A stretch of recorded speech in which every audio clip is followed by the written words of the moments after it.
Welcome to S R edu plus group.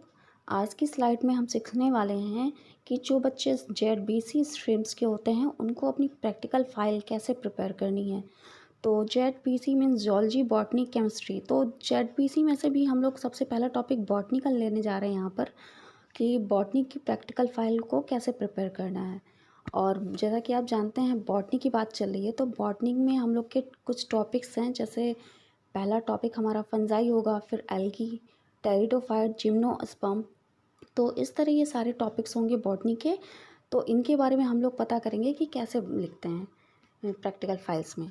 अब क्योंकि जैसे कि मैंने कहा कि प्रैक्टिकल फ़ाइल है, तो बॉटनी की प्रैक्टिकल फ़ाइल बनाने के लिए हम लोगों को पेजेस पहले किस तरह के इस्तेमाल करने हैं, इसमें ये चीज़ बताती हूँ मैं। इसमें आपको क्या करना है कि आपके जो पेज होने चाहिए वो हमेशा जो है बॉटनी और जूलॉजी की प्रैक्टिकल फ़ाइल में इस पर दोनों फाइलें जो हैं अलग अलग रहेंगी।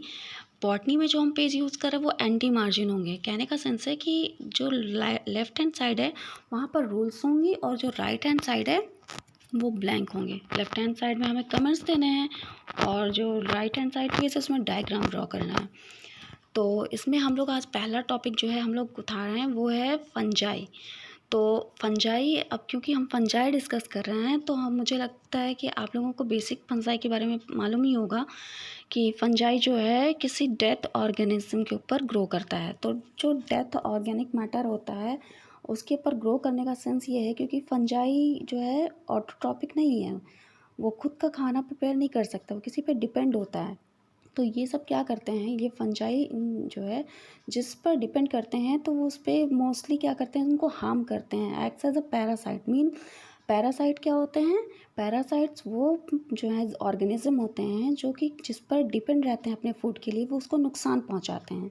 तो इस तरह वो क्या करते हैं, किसी पर डिपेंड होकर उनसे अपना फूड जो है एब्जॉर्ब करते हैं और वापस से उस चीज़ को काफ़ी इफ़ेक्ट जो है करते हैं।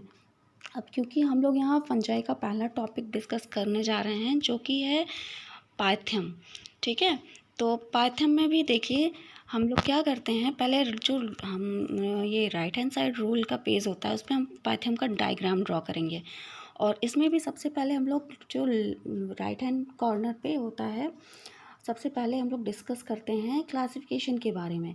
तो क्लासिफिकेशन में क्या होता है कि किसी प्लांट के जो उनका पूरा कैसे मतलब हायर ग्रुप से वो कैसे लोअर ग्रुप तक आता है, वो अरेंज होता है सीरियल में, उसका हम डिस्कस करेंगे। तो क्लासिफिकेशन में हम लोग पहले क्या करेंगे, kingdom, division, class, order, genus और फिर अगर जो हो जिस पर्टिकुलर टॉपिक को डिस्कस करें उसकी स्पीशीज़। तो यहाँ पर पहला टॉपिक हमारा पायथम है। तो पायथम का हम जो है किंगडम किस में आता है, इसका किंगडम होता है माइकोटा। तो माइकोटा कौन सा जो है प्लांट होता है, इसको किस कैटेगरी में जो हम लोग रखेंगे, उसमें पहला है थैलस माइक्रोस्कोपिक यूनिसेलुलर और फिलामेंटस होते हैं ये। थैलस में जो है माइक्रोस्कोपिक क्या होते हैं, थैलस मीन्स कुछ उनका स्ट्रक्चर होगा, कोई एक पर्टिकुलर स्ट्रक्चर होगा, कोई मीन्स कि एक उनका या तो फिलामेंट टाइप के होंगे, जाल जैसे बनाते हैं, या फिर कोई एक पर्टिकुलर स्ट्रक्चर होगा, या कहने का सेंस है। दूसरा है यूनिसेलुलर होते हैं फिलामेंटस। आपने देखा होगा कि अगर तो जैसे फिलामेंट्स हैं तो यूनिसेलुलर हो जाएंगे, मीन्स कि एक सिंगल सेल में ही इनका सारा फंक्शन एक्टिविटी परफॉर्म होगा। दूसरा है nucleus with distinct nuclear membrane. Means कि उनमें, क्योंकि हम लोग टॉपिक ये डिस्कस कर रहे हैं तो ये इसमें क्या करते हैं, जो न्यूक्लियर मेम्ब्रेन जो सेल की, जैसे एक सेल है ये वाली, इस सेल के अंदर जो है क्या पता उसमें सेप्टेट हो, असेप्टेट हो, मीन्स कि सेपरेशन हो, तो उसमें न्यूक्लियस जो है प्रेजेंट होते हैं। ठीक है, और जो इसका न्यूक्लियस मेम्ब्रेन होता है उसमें न्यूक्लियोलस होता है। अब न्यूक्लियोलस इसमें जो सेल वॉल होती है वो फंजाई की अक्सर काइटिन की जो है मेम्ब्रेन बनी होती है, और सेलुलोजिक भी होती है, काइटिनस और सेलुलोजिक। और इसका रिप्रोडक्शन जो होता है वो सेक्चुअल या फिर असेक्चुअल फॉर्म में हो सकता है। तो ये हो गया हमारा माइकोटा के अंडर जो कैटेगरी आती है। दूसरा है हमारा ई माइकोटा। तो ई माइकोटा में क्या होता है, इसमें वेजिटेटिव जो फेज़ होती है इनकी यूनिसेलुलर होती है या ब्रांच्ड हो सकती है।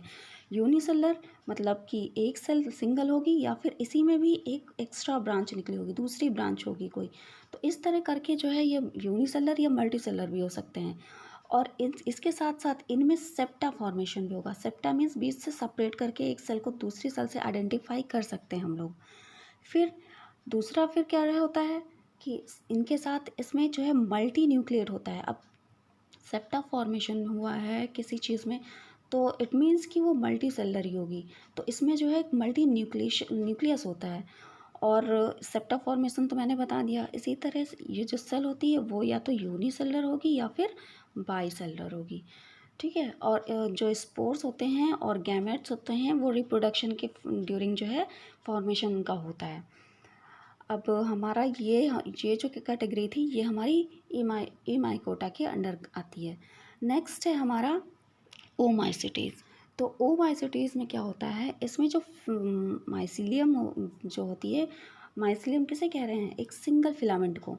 तो माइसिलियम जो है देखो एक जब अगर फंगस की बात करें तो एक सिंगल जो फिलामेंट होता है उसको हम हाइफी कहेंगे, मीन्स एक सिंगल फिलामेंट। और अगर जो नंबर ऑफ फिलामेंट्स बहुत ढेर सारे उसी पर हैं तो उनको हम कहेंगे जो है माइसीलियम। ठीक है। तो माइसीलियम जब डेवलप होते हैं वो वेजिटेटिव फॉर्म में होते हैं, मोटिव सेल्स होते हैं जिसमें कि बाईफ्लैजलेट एक जो है बाईफ्लैजलेट मीन्स उसमें जो फ्लैजला होगा, फ्लैजला मेरे ख्याल से आप समझते होंगे कि जो है फ्लैजला जैसे उसके रिप्रोडक्शन ऑर्गन के उसके पार्ट होते हैं। तो जो एक फ्लैजला होता है वो विप्सल टाइप होता है और दूसरा जो है टेंसल टाइप, मीन्स एक जो है डोनर होगा और दूसरा रिसिपिएंट होगा। ठीक ठीक है। तो इस तरह हम लोग ये ओमाइसिटीज़ को डिफाइन करेंगे। नेक्स्ट हमारा ऑर्डर है और लास्ट है पाइथम, उसकी जीनस। और अगर हम किसी पर्टिकुलर स्पीशीज़ के बारे में अगर जो डिस्कस कर रहे हैं तो यहाँ पर हम उसका जीनस के बाद स्पीशीज़ भी लिखेंगे, स्मॉल फॉर्म में स्पीशीज़ लिख देते हैं। अब ये चीज़ है, अब हम लोग यहाँ क्योंकि पाइथम के बारे में डिस्कस कर रहे हैं तो हम ये भी जानना हमको ज़रूरी है कि पाइथम पाया कहाँ जाता है। तो पाइथम मोस्टली दो तरह से अटैक करता है, एक तो सॉइल में करेगा, ये सॉइल के पार्टिकल्स हैं सॉइल में करेगा, या फिर ये मतलब जब सीडलिंग के दौरान सॉइल में कर सकता है, या फिर जब थोड़ा सा प्लांट अपनी न्यू सीडलिंग स्टेज में ग्रो करता है तो उसके स्टेम्स वगैरह पर जो है अटैक करेगा। मतलब कि अब जैसे मान लीजिए कि इनिशियल स्टेज में उसने पाइथन ने अगर जो जैसे अटैक किया है तो इसमें सबसे जो इसकी स्पीशीज़ होती है वो वेरी करती है अलग अलग किस चीज़ों पर वो अटैक करे। जैसे कि मान लीजिए यहाँ पर हम लोग पहली स्पीशीज़ मान लीजिए मैं डिस्कस कर रही हूँ पाइथम डिब्रियनम। तो ये क्या करता है, dumping of seedling of tobacco की जो प्लांट सीडलिंग प्लांट्स होते हैं उन पे अटैक करता है यह। और इसी तरह और भी स्पीशीज़ होती हैं जैसे कि पाइथम है, पाइथम ग्रैमियोस्कुलम होता है, वो क्या करता है कॉज फूड रोट्स ऑफ वीट, वो वीट पर अटैक करता है। इसी तरह पाइसिलियम माइरोन्यूरियम ये किस पर अटैक करता है, जिंजर पे, अदरक के प्लांट्स पे। तो इस तरह कैटेगराइज उसको किया गया है कि किस जो पाइथम की स्पीशीज़ जिस पर अटैक करती है उसकी अकॉर्डिंग नाम रखते हैं।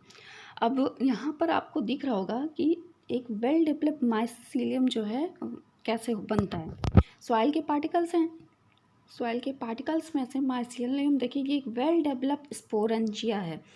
ये पूरा यहाँ से लेकर जो उसकी बॉडी होती है उसको स्पोरेंजिया हम कहते हैं। और इसको हम डेवलपिंग स्पोरेंजिया क्यों कह रहे हैं, क्योंकि इसमें अभी एपिकल नॉच फॉर्मेशन नहीं हुआ है जैसा कि इसमें है, तो इसलिए हम इसको डेवलपिंग स्पोरेंजियम कह रहे हैं।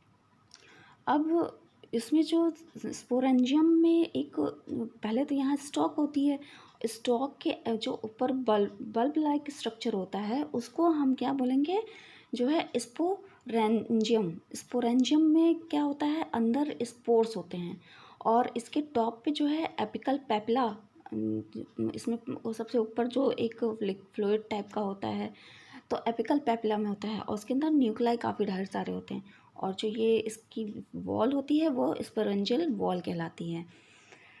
और फिर इसके बाद हम लोग अगर जो देख रहे हैं तो इसमें इसके टॉपिक्स को देख कर यही चीज़ हमने यहाँ पे लिखी हुई है कमेंट्स में। यहाँ पे मैंने एक ही टॉपिक को डिस्कस किया है, डेब्रियनम के बारे में। तो इसमें पहला क्या है, डेब्यूटेनम जो है किस किस में कॉज होता है, एक तो टोबैको में, टोमेटो या मस्टर्ड में। सेकंड है हमारा फंगस जो कि ग्रो करता है एज अ, क्योंकि एक्ट ये सेप्रोफाइट्स करता है, तो ये क्या करेगा, यंग स्टेज सीडलिंग पे अटैक करेगा सॉइल के, या फिर स्टोमेटा के थ्रू जो है जब प्लांट ग्रो करेगा तो उस पर अटैक करेगा। फिर नेक्स्ट है हमारा, इसमें जो इसका अटैक करने का के बाद जो इसका प्रोसेस होता है, स्पोर्स वगैरह फॉर्मेशन होता है, वो जो है जूस्पोरेंजिया में जो है टर्मिनल एंड्स पे होता है, जियोलॉजी स्पोरेंजियम जिसको कहते हैं। ईच जियोस्पोर इज स्पेरिकल और sac like multinucleated structure. जो हमारा ये जो स्पोरेंजियम होता है वो देखिए यहाँ पे स्पेरिकल है, और इसमें सब में जो है मल्टी न्यूक्लियस जो है एक मल्टी न्यूक्लियस सब में प्रेजेंट है। और जो स्पोरेंजियम में इसमें जो सेप्टा फॉर्मेशन होता है वो कब होता है, जब मैच्योर हो जाता है सेल। जैसे एक फंगस का एक फिलामेंट है, ये पूरी तरह से पहले तो सिंगल होता है, असेप्टेट होता है, असेप्टेट मीन्स कोई सेप्टा फॉर्मेशन नहीं हुआ, लेकिन जैसे इसमें सेप्टा फॉर्मेशन होता है तो इट मीन्स कि इसमें नंबर ऑफ न्यूक्लियस उसमें प्रेजेंट हो जाते हैं। तो ये रिप्रोडक्शन के दौरान ये सेप्टा फॉर्मेशन होता है, और रिप्रोडक्शन के दौरान होता है, इट मीन्स कि वो सेल बहुत ही मैच्योर हो चुकी है और वो स्पोर्स वगैरह सेक्सुअल रिप्रोडक्शन में पार्टिसिपेट कर सकती है। आइडेंटिफिकेशन क्या होती है इस सेल की, इसमें जो है माइसिलम जो होती है वो वेल डेवलप्ड होती है, ब्रांच्ड होती है, ब्रांच मतलब कि एक सेल में ही कई जो है ब्रांच निकली होती हैं, असप्टेट होती है शुरुआत में, उसके बाद हाइलीन होती है या कोइनोसिटिक। और दूसरा का जो देखेंगे तो ये पैरासिटिक पे, मतलब कि पैरासाइट्स पे, क्योंकि यहाँ पे मैंने कमेंट्स जो सिलेक्टेड लिए हैं, आप कोई भी कमेंट्स लिख सकते हैं से रिलेटेड, कोई भी, यहाँ पे मैंने थोड़ी कमेंट लिए हैं। तो क्योंकि एक फ़ाइल में एटलीस्ट कम से कम जितने आ रहे हैं उनमें से हमें 6 से 7 कमेंट्स लिखने होते हैं। तो इसमें फिर है हमारा हाइफी जो होती है वो इंट्रासेलुलर या इंट्रासेलुलर होती है। और हिस्टोरिया क्या करता है, हिस्टोरिया एक हुक लाइक स्ट्रक्चर होता है, कुछ यूँ इस तरह का होता है, जिसका कि फंक्शन क्या होता है, ये जब वेल डेवलप हो जाता है तो अब ये फूड को सक करने के काम आता है, अपने स्टॉक से अटैच हो जाता है और वहाँ से वो अपना फूड एब्जॉर्ब करता है।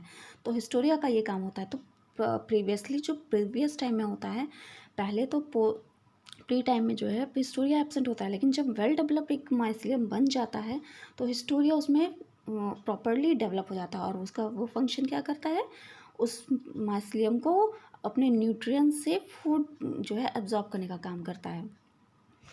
तो ये रहा हमारा टॉपिक पाइथम के बारे में, और इसी तरह हम लोग अगले टॉपिक को डिस्कस करेंगे जो कि रहेगा हमारा अगला इसका फंगस का टॉपिक। तो तब तक के लिए देखते हैं।